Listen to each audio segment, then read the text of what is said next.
Hi guys, welcome back to my channel Bengali recipe with Anupama. তুমি আবার একটি নতুন রেসিপি নিয়ে তোমাদের কাছে খুব তাড়াতাড়ি চলে এসেছি। তো তোমরা পুরো রেসিপিটা দেখবে স্কিপ না করে।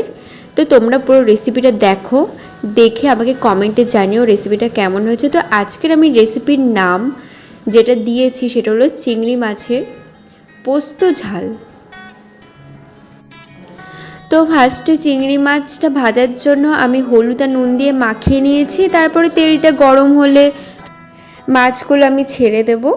তো তার আগে আমি একটুখানি কালো জিরে ফোড়ন দিয়েছি, তারপরে মাছগুলো ছেড়ে দিলাম।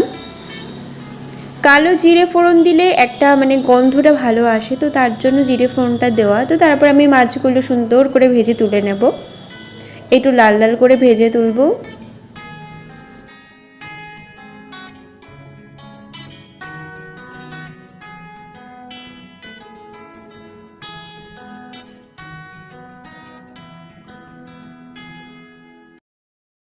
আর এখানে দেখো টমেটো পেস্ট করেছি, আর সাথে লঙ্কা পেস্ট আছে। তো টমেটো আর কাঁচা লঙ্কা পেস্ট আমি করেছি। আর এখানে আমি নিয়েছি সর্ষে আর পোস্ত পেস্ট, এটা পুরোটাই সর্ষে আর পোস্ত দিয়ে তৈরি হবে।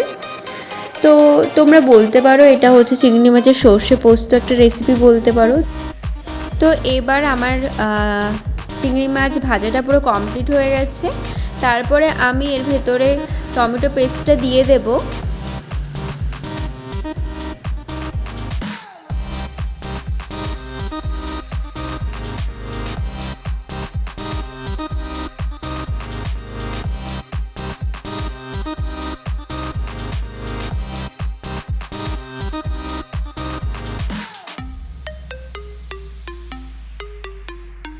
তো টমেটো দিয়ে ভালো করে আমি একটু কষিয়ে নিয়েছি, টমেটোর কাঁচা গন্ধ এবার চলে গেছে। তো এবার আমি দিয়ে দিচ্ছি সর্ষে পোস্তটা।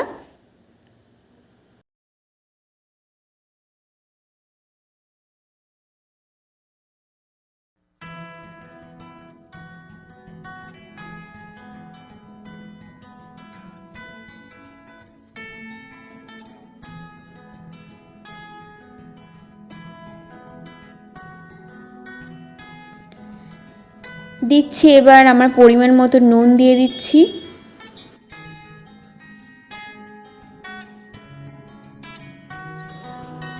তো দিয়ে দিচ্ছি অল্প চিনি।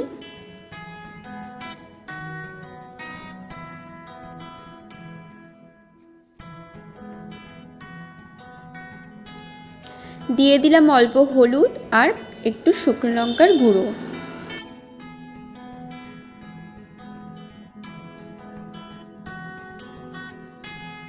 তো আমার কষতে কষতে দেখো পুরো তেল ছেড়ে দিয়েছে।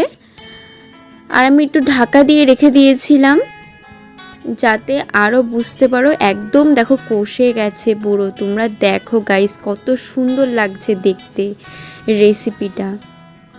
তো পুরো তেল ছেড়ে দিয়েছে। এবার যখন পুরো কষানো কমপ্লিট হয়ে গেছে আমি তখন সামান্য পরিমাণে জল দেব, খুব বেশি দেব না, এই পরিমাণে জলটা থাকবে। তারপর আমি ঢেকে দেব।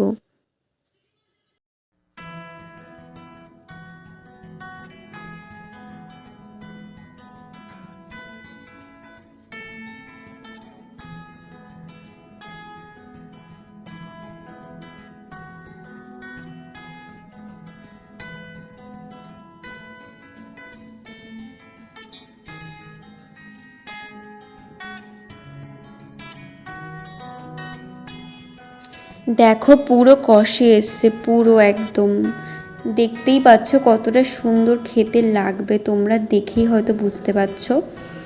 তো একদম মাখা মাখা করেছি আমি। তো ফার্স্টে এটা তো কষানো হয়ে গেছে, তো তারপর একটু জল দিয়ে দিলাম, সামান্য পরিমাণে দিতে হবে। আমি একদমই সামান্য পরিমাণে দিয়ে ফুটিয়েছি জলটা দিয়ে। তারপর আমি ঢাকা দিয়ে দেবো। তো ঢাকাটা খোলার পরে দেখলাম যে আমার পুরো কমপ্লিট হয়ে গেছে। তো এই রেসিপিটা যদি তোমাদের ভালো লেগে থাকে অবশ্যই লাইক শেয়ার অ্যান্ড কমেন্ট করো, সাবস্ক্রাইব করো আমার চ্যানেলটিকে। রেসিপিটা জাস্ট এত সুন্দর খেতে হয়েছিল না, তোমরা একবার ট্রাই করে দেখো, খুবই টেস্টি লাগে। তোমরা এইভাবে জানি না কখনো বানিয়েছো কি না, কিন্তু সত্যি খুব টেস্ট লাগে খেতে। তোমরা অবশ্যই বানিয়ে ট্রাই করে আমাকে কমেন্টে জানিও। আজকের জন্য এইটুকুই। বাই গাইস, সুস্থ থেকো, ভালো থেকো,